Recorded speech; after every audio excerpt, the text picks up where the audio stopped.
altíssimo privilégio estar aqui cultuando ao Senhor e esperando que Ele fale comigo, fale com você.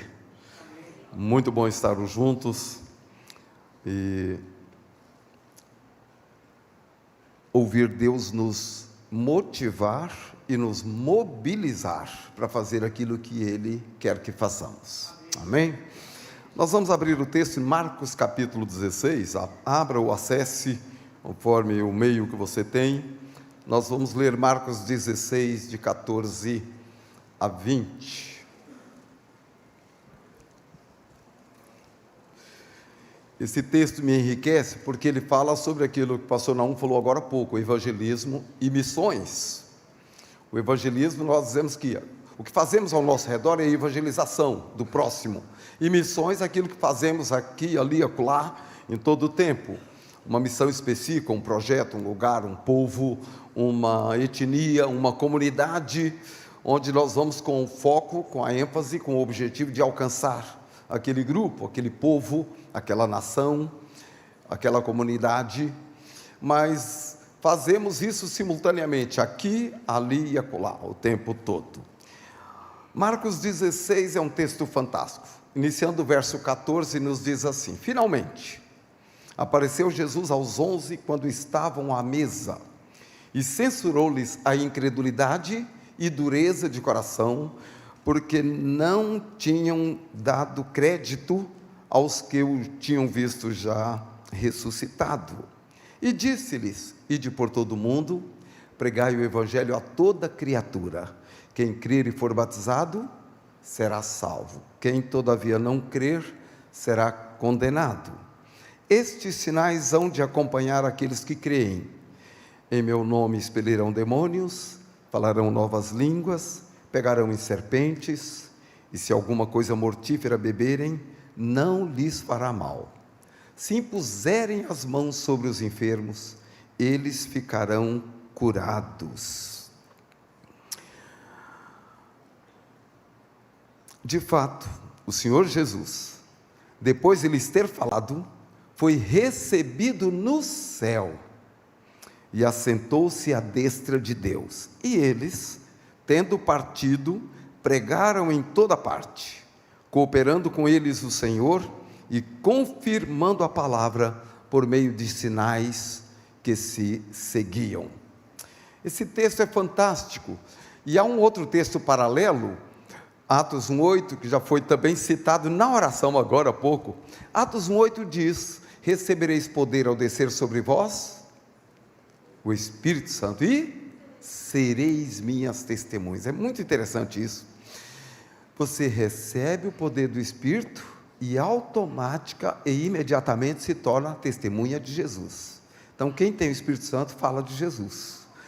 Então recebereis poder ao descer sobre vós o Espírito Santo e sereis minhas testemunhas em Jerusalém, Judeia, Samaria e confins da terra. Ou seja, aqui, na minha cidade, no meu estado, no meu país e em todas as nações do mundo, até os finais dos tempos e até os confins da terra. Esse é o tempo. Jesus quer que eu e você trabalhemos com evangelização. Nós estamos encerrando a campanha de missões estaduais, cujo foco é movimentos para evangelizar todo o nosso país. Mais de 200 milhões de pessoas. Um país com tantas oportunidades, com tantas possibilidades, que facilitam a nossa ação de evangelização e a nossa obediência ao que a Bíblia diz em Atos 1,8, para ser testemunha e fazer discípulos aqui, ali e acolá, de todas as nações, de todos os lugares, porque nós temos todos aqui. Nós temos as mais variadas comunidades, etnias, grupos, nós temos aqui. Só no Nordeste, por exemplo, nós temos o sertanejo propriamente dito, aquele que mora na zona rural, nós temos indígenas, 58 aldeias indígenas, em 29 delas ainda não tem nenhum trabalho evangélico. Nós temos os quilombos, milhares de quilombos aqui no Nordeste. São 2 milhões de quilombolas espalhados no Brasil, a maior parte deles aqui. Nós temos os ciganos.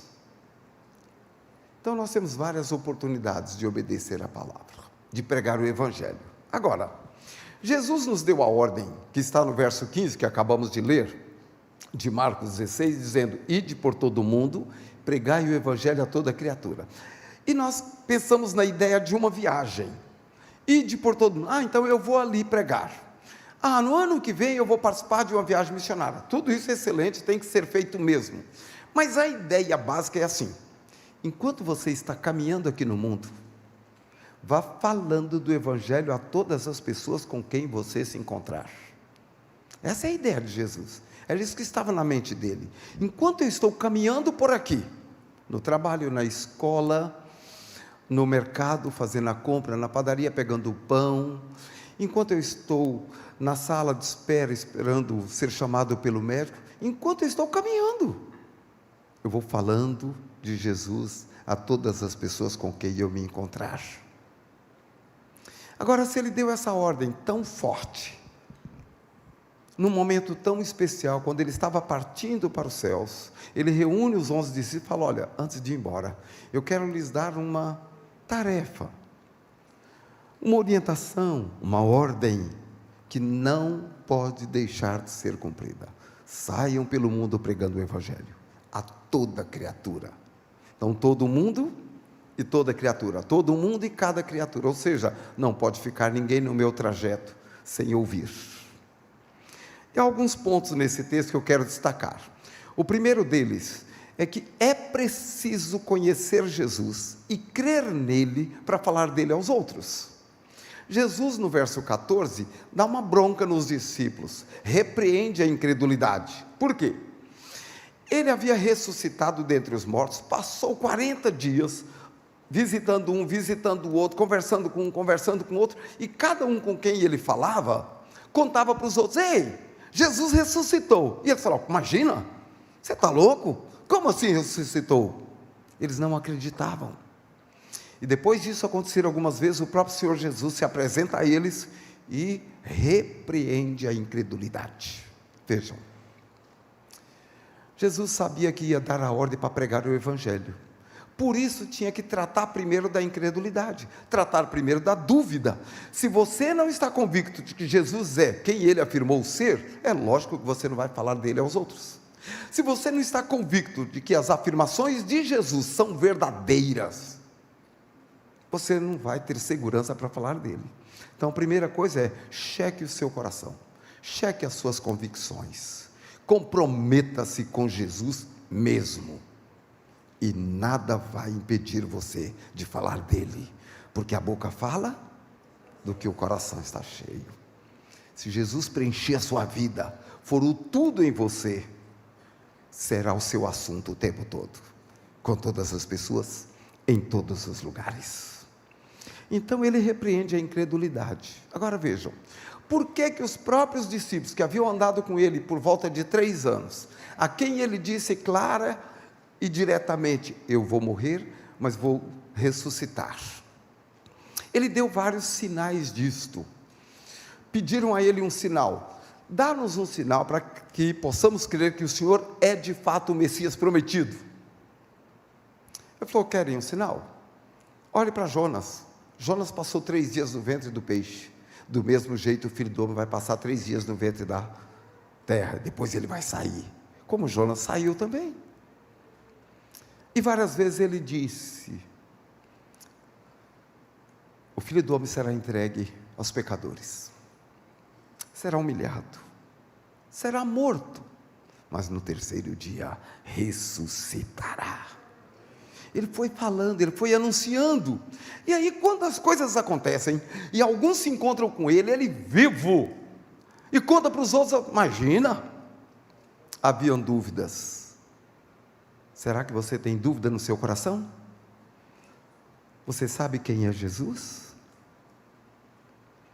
Ele dá de si mesmo algumas informações. Por exemplo, João capítulo 1, ele diz: no princípio era o verbo estava com Deus, e o verbo era Deus. Todas as coisas foram feitas por ele, e sem ele nada do que foi feito se fez. E aí o verso 14 diz: e o verbo se fez carne, e habitou entre nós, cheio de graça e de verdade, e vimos nele a glória do unigênito do Pai. Então olha as informações que ele dá. Eu estou lá desde o princípio, eu sou a palavra criadora que disse haja luz e houve luz, separe-se águas e terra, eu sou a palavra criadora, mas essa palavra criadora, o verbo estava com Deus, o verbo era Deus, todas as coisas foram feitas por Ele, sem Ele nada foi feito, se fez, e o verbo se fez carne. Quem foi que se fez carne? Jesus. Ele está dizendo, olha, eu sou o Deus Todo-Poderoso, eu sou o Criador do Universo, eu estou aqui, eu encarnei para me identificar com vocês, convivendo com vocês. Mateus 28, ele diz, toda autoridade me foi dada no céu e na terra, toda autoridade, então Ele é quem manda, Ele é Senhor absoluto de tudo. Apocalipse 5 conta ali, depois você pode ler, mas diz que há um livro com a conclusão da história de Deus com a humanidade, e aí um anjo diz, olha, está aqui o livro, é a conclusão da história, o desfecho de tudo, todas as coisas estão aqui, mas o livro está fechado, lacrado, selado com 7 selos, ninguém pode abrir, não tem ninguém no céu, ninguém na terra, nem ninguém debaixo da terra, com capacidade para abrir o livro e dar condução à história, levá-la à sua conclusão final, não existe ninguém. Aí o texto vai dizer que João começa a chorar, João diz assim, e eu chorava muito, porque ninguém foi achado digno de abrir o livro, nem mesmo de desatar os selos. Todavia, o anjo bradou em grande e alta voz, João, pare de chorar, pois o leão da tribo de Judá, a raiz de Davi, venceu para abrir o livro e desatar os seus 7 selos. E aí João, advertido pelo anjo para parar de chorar, fala, e eu olhei, e eis um cordeiro, com a aparência de quem tinha sido morto, ele veio, tomou o livro da mão daquele que estava sentado no trono, e quando ele tomou o livro, os 4 seres viventes, os 24 anciãos, se prostraram e disseram, tu és digno de abrir o livro, porque foste morto, e com teu sangue compraste para Deus os que procedem de toda tribo, língua, povo e nação, e para o nosso Deus os constituíste reino e sacerdotes. Ah, meus amados irmãos, esse é Jesus. Jesus é o Senhor do universo, e esse Senhor do universo repreende a nossa incredulidade. Ele dá a mim e a você a advertência, olha, cheque suas convicções, não tenha dúvida de que eu sou quem tenho dito que sou. Jesus é Deus, Jesus é o meu Salvador, é o teu Salvador, Ele é o Senhor de todo o universo. Então, tratada esta questão da incredulidade ou da dúvida, ele nos leva para o segundo ponto. Aí nós vamos para o verso 15, quando ele dá uma ordem. Evangelização é uma questão de obediência, e ele diz, ide por todo o mundo, pregai o evangelho a toda criatura. E aí nós temos que obedecer. Se esse Senhor magnífico, soberano, completo, perfeito, encarnado, que se identificou conosco, que morreu na cruz, pagou o preço do nosso pecado, foi sepultado, ressuscitou, subiu visivelmente aos céus, vem a nós e fala, olha, saia por todo mundo, saia andando por aí, fale de mim. A gente só tem que obedecer. Então, a evangelização é questão de obediência. Ou eu obedeço ou não obedeço. Avalie isso. Paulo diz assim, ai de mim se eu não pregar o evangelho, pois sobre mim pesa essa obrigação. Isso está em Coríntios. E em João 14, Jesus fala assim, quem é meu amigo, faz o que eu mando. Aí eu e você, nós dissemos, eu sou amigo de Jesus. Aí a gente não obedece. Ué, uma contradição aí. Então, amigo de Jesus obedece o que ele mandou fazer. Terceiro ponto, evangelização vai nos levando no texto. Evangelização é uma ação geradora de fé. Algumas pessoas falam assim, sabe pastor, eu até gostaria de falar de Jesus em todo tempo, em todo lugar, a todas as pessoas. Mas sabe pastor, o meu vizinho não crê em Deus, não adianta falar para ele. Meu professor, completamente cético, não quer saber, não acredita em nada disso. Não adianta falar de Jesus para quem não acredita.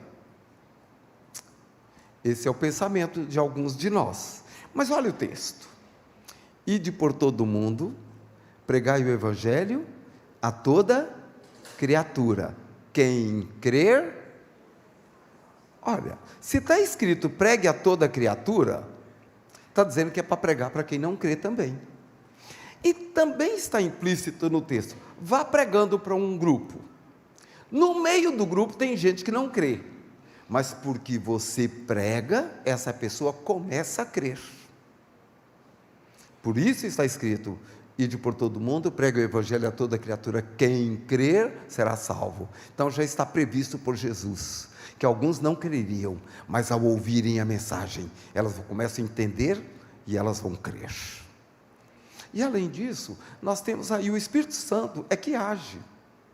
Eu não preciso ter os meus argumentos, eu preciso ter conhecimento de Jesus e falar dele, mas quem vai convencer a pessoa, mudar os seus pensamentos, suas convicções, é o Espírito Santo.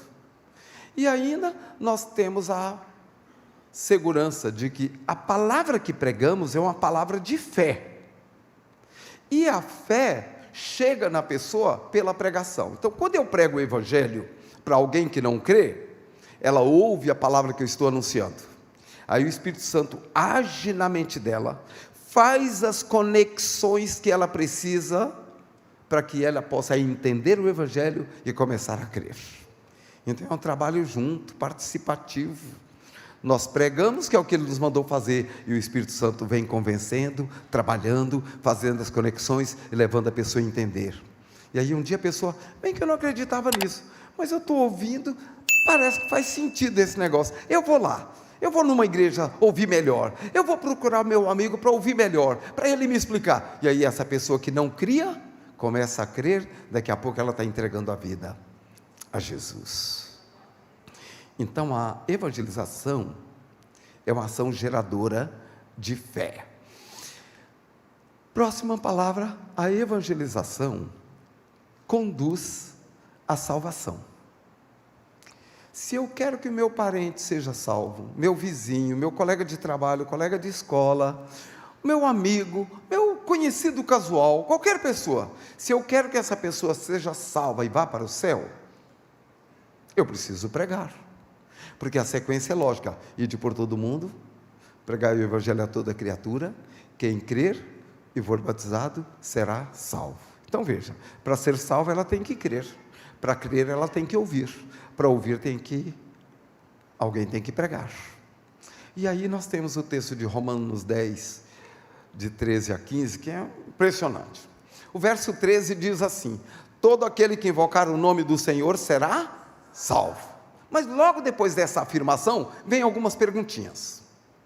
Como invocarão aquele em quem não creram? Como crerão naquele de quem nada ouviram? Como ouvirão se não há quem pregue? E como pregarão se não forem enviados?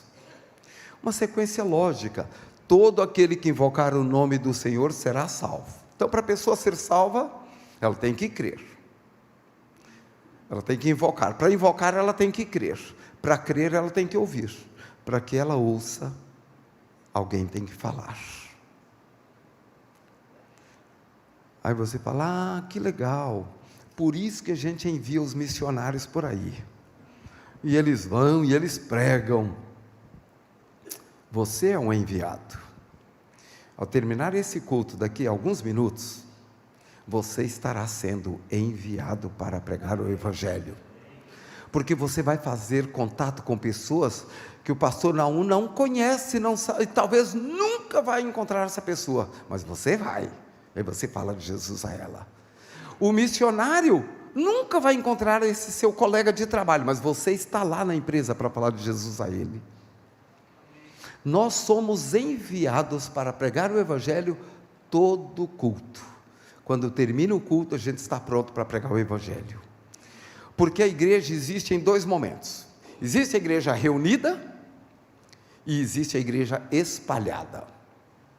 Se eu pergunto a você assim, onde está a primeira igreja batista, no domingo, às 11 horas da manhã, você fala, está na rua Silva Paulete, 1111, reunida para adorar a Deus, para ser instruída na palavra, para ser consolada nas situações da vida, para um estimular o outro ao amor, à prática das boas obras. Estamos aqui para nos edificar mutuamente. Mas aí eu pergunto, onde está a igreja, a primeira igreja batista de Fortaleza, na segunda-feira às 11 horas da manhã? Aí você vai dizer, ela está espalhada. Um está no mercado porque trabalha, e o outro está no mercado porque faz compra. Um está no hospital porque é médico, o outro está lá porque é um zelador, trabalha na manutenção. E o outro está lá porque está doente. Um está atrás de um volante porque é um motorista de Uber, ou por aplicativo. O outro é um motorista de caminhão. Nós estamos espalhados neste mundo. E quando somos espalhados, nós estamos junto de pessoas que precisam ouvir o Evangelho de Jesus. E essa é a riqueza da igreja. Nos reunimos para nos fortalecer, nos espalhamos para proclamar. E aí quando voltamos aqui no domingo, cada um traz a sua experiência, que falou de Jesus, alguém se interessou, alguém começou a estudar a Bíblia com você, alguém falou, quero ouvir mais, e você está fazendo. Daqui mais algumas semanas você traz, falou, pastor Naum, está aqui, falei de Jesus, ele entendeu, é meu colega de trabalho, já comecei a fazer um pequeno estudo bíblico com ele, eu não conheço muito, mas eu comecei a falar do que eu sei, e ele agora quis vir conhecer a minha igreja, está aqui. Aí o pastor vai ter problema. Porque imagine se cada um de vocês trouxer um aqui domingo que vem. Podemos ter? Esse é o santo problema da igreja, que não é problema, porque Jesus deu uma ordem, olhe para o mundo. Nós contamos o povo de Deus, não quantos estão se reunindo, mas quantos estão lá fora para serem alcançados. E é isso que nós devemos fazer. Ponto seguinte, a evangelização provoca uma ação sobrenatural de Deus em favor das pessoas. O mundo está difícil, gente, nós temos problema de todo lugar, todo jeito, e as pessoas estão precisando de Deus. Mas é muito interessante, porque a Bíblia diz assim, ide por todo o mundo e prega o Evangelho a toda criatura. Aí a gente obedece e sai, proclamando, anunciando o Evangelho. Aí o verso 17, que nós lemos, vai dizer assim, estes sinais hão de acompanhar aqueles que creem. E aí fala de diversas coisas, de ações de Deus, Deus intervindo num acidente que pode acontecer na sua vida, Deus vai lá e age. Um problema de falta de comunicação, por isso línguas aí. Um problema de enfermidade, por isso se impuser as mãos, ele vai ser curado. Quando você sai pregando o Evangelho, o Senhor se dispõe a ir junto, agindo para que a pessoa entenda o Evangelho. Quando saímos para proclamar o Evangelho, o Senhor vai junto e vai agindo na mente, no coração da pessoa, fazendo as conexões necessárias para que ela entenda o Evangelho. Mas há algumas pessoas que precisam de algo sobrenatural, e aí Jesus vai lá e faz, ele age nas vidas das pessoas. Eu era pastor em Juazeiro do Norte, e uma das irmãs da igreja veio e falou, pastor Rubens, minha irmã está morrendo no hospital, o senhor pode ir orar com ela? Posso, minha irmã. Qual hospital? Leito? Fui, encontrei uma pessoa entubada, uma senhora, eu cheguei lá, falei para ela, sabe que Jesus te ama? Jesus morreu pelos seus pecados, e Ele estende o perdão e uma nova vida para você. E ela inerte, sem nenhuma expressão, eu expliquei o Evangelho e falei para ela, você pode entregar sua vida a Jesus agora. Então aí na sua mente, no seu coração, repita comigo, Senhor Jesus, eu preciso de Ti, abro a porta da minha vida, e Te recebo como meu Salvador e meu Senhor. Muito obrigado porque o Senhor transforma a minha vida, perdoa os meus pecados e faz de mim uma nova vida. Amém. Falei, agora eu vou orar pela senhora. Senhor Deus, o Senhor conhece essa mulher? Eu não conheço. Eu não sei o que o Senhor tem planejado, mas eu vou te pedir uma coisa. Cura essa mulher e usa-a para proclamar o Teu Evangelho por todos os lugares. Virei as costas e fui embora. 3 dias depois, estou em culto na igreja, a mulher entra. Aí eu cutuquei minha esposa, Falei, bem, parece a mulher que eu fui orar no hospital. Porque lá ela estava, né? De um jeito característico do hospital. Agora ela está andando, bem penteada, enfim. Quando o pregador daquela noite, que era um dos meus seminaristas, perguntou se alguém queria entregar a vida a Jesus, a mulher foi para frente. A irmã dela, quando viu, saiu para frente, correndo. Foi uma festa no culto. O resultado: a mulher acordou no dia seguinte, aquele que fomos orar, completamente sã. E ela perguntou para a enfermeira: escuta, alguém veio aqui orar por mim? Porque eu tive um sonho de que alguém, um pastor, e ela detestava crente, um pastor veio aqui orar por mim. Quando eu me vi curado, eu pensei comigo e prometi para Deus, mesmo que tenha sido um pastor, eu vou lá na igreja dele te agradecer, porque é o Senhor que me curou. Por isso que ela foi na igreja, confirmou a adesão por Cristo. Beth discipulou aquela mulher, e tive o privilégio de batizar ela e a filha dela, e aquela mulher começou a evangelizar. Evangelizei o marido dela, ele não aceitou Jesus. Evangelizei o filho dela, ele não aceitou Jesus. Mas o meu amigo, pastor Ivan, da Assembleia de Deus, evangelizou o marido e o irmão. Os dois aceitaram Jesus. Aí eu tive que fazer uma coisa muito ruim. Chamei a irmã e falei: queria pedir um favor para a senhora. Queria pedir para a senhora sair da igreja. Seu marido e seu filho estão lá na igreja, estão firmes. A senhora já é mais madura. Família não pode ficar separada. Vá para lá. Aí ela foi, com a sua filha. E aí juntaram os quatro, pegaram um bairro de Juazeiro do Norte, começaram a evangelizar. Um monte de gente aceitou Jesus. Aí o pastor comprou um terreno. Aí o Alex, filho dela, falou: pastor, tem um monte de crente. O senhor comprou o terreno? A minha empresa, ele é engenheiro civil, minha empresa vai construir um templo. Aí construíram um templo. Aí o Ivan me ligou e falou: Rubão, vem aqui, vem inaugurar o templo, consagrá-lo ao Senhor. E eu fui fazer isso. Resumo da história: 4 templos já foram inaugurados, fruto do trabalho dessa família. Deus está usando e continua usando.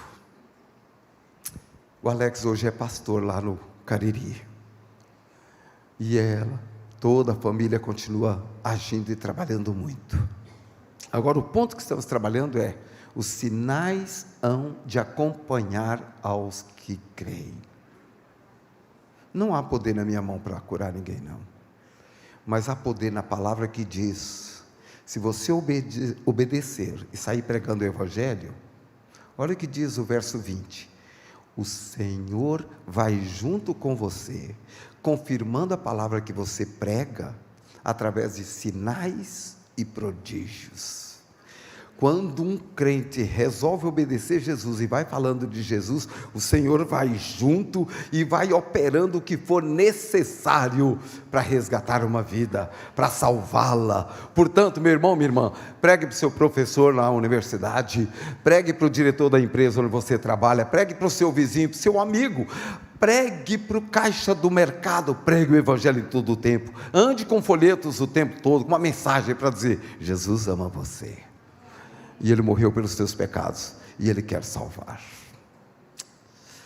Então podemos pregar em todo o tempo. Agora, vamos seguir adiante. Se muitos de nós, deixamos isso para os outros, como é que eu posso evangelizar? Cada um de nós deve tomar iniciativa. Fale de Jesus. Você pode falar dessa igreja? Pode, claro, a igreja é maravilhosa. Pode falar dos pastores? Maravilhosos. Mas a mensagem é Jesus Cristo. Morto sim na cruz, ressuscitado sim, vivo e que reina eternamente, Salvador bendito, amoroso, tanto amou que se deu por nós. Fale de Jesus, apresente uma mensagem simples, nada complexo. Evangelização é falar: ó, Deus ama você, tem um plano maravilhoso para a tua vida, Ele te estende a mão, oferecendo perdão dos seus pecados. Leve a pessoa a uma decisão, comece a estudar a Bíblia e integre a pessoa na igreja. E também participe de viagens missionárias. E para terminar, eu quero mostrar algumas imagens. Nós estamos falando sobre a evangelização do Brasil. Eu quero fechar isso mostrando algumas imagens. Irmãos, nós precisamos pregar o Evangelho em todo o tempo. Porque nós não pregamos, pessoas não creem. Porque não creem, elas seguem caminhos fora do que a Bíblia diz. Nós temos aqui no Nordeste algumas estátuas. Por exemplo, está ali, Padre Cícero, 27 metros de altura. Acabou agora uma movimentação com 400 mil pessoas lá. Nós temos ali também São Francisco, bem aqui pertinho, Canindé, 38 metros de altura. São vultos religiosos que as pessoas seguem, buscam e invocam. Olha a outra. Nós temos Fátima, lá no Crato, inaugurada em 2018, 52 metros de altura. Do lado dela nós temos Santa Rita de Cássia, aqui em Santa Cruz, no Rio Grande do Norte,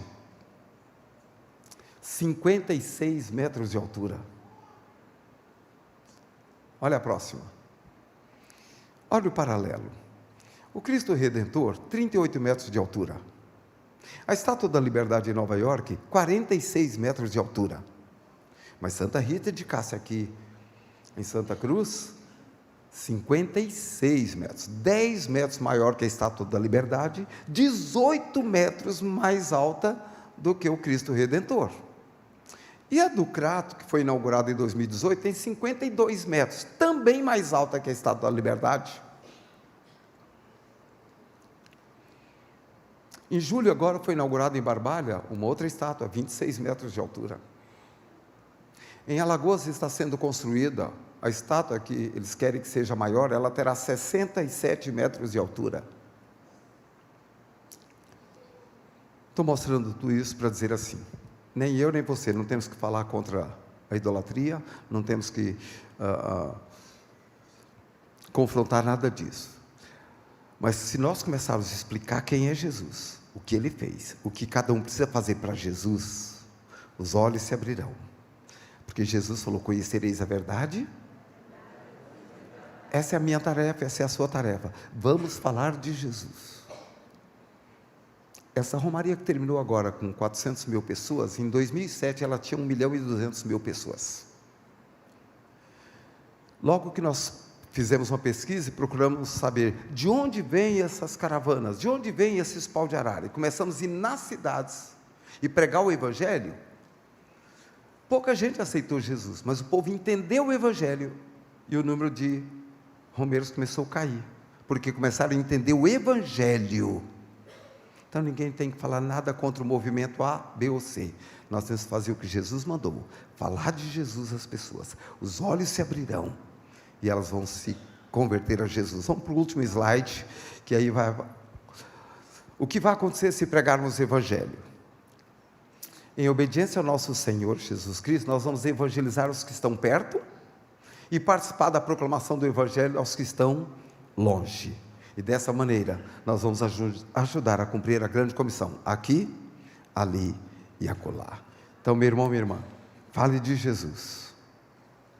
Fale de Jesus.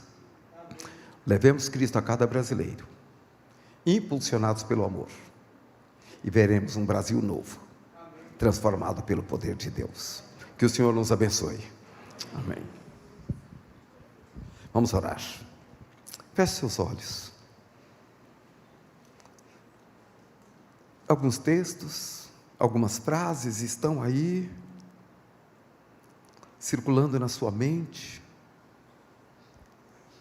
E quando nós ouvimos uma palavra de Deus, onde entendemos que o Espírito Santo está nos falando, nós temos que dar uma resposta. E você pode dizer, Senhor, usa a minha vida. Eu não sei falar, eu não sei explicar bem, mas eu quero que o Senhor fale através de mim.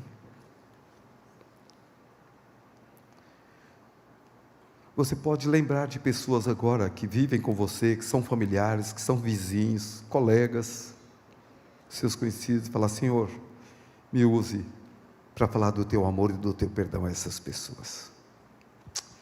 Pai, muito obrigado pela tua palavra, que é tão rica, tão clara.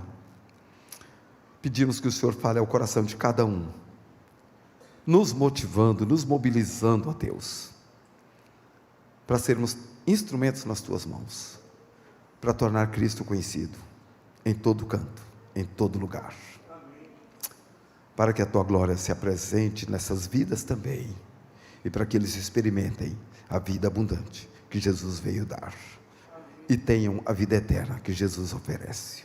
Muito obrigado por isto. Continue falando e usando esta tua igreja, como tem sido feito há 90 e tantos anos. Muito obrigado por cada pessoa aqui, e sabemos que o Senhor está levantando um novo exército, para continuar proclamando a mensagem de salvação em Cristo. Te agradecemos por isso, e te louvamos, em nome de Jesus, amém. Amém, queridos, que o Senhor nos abençoe.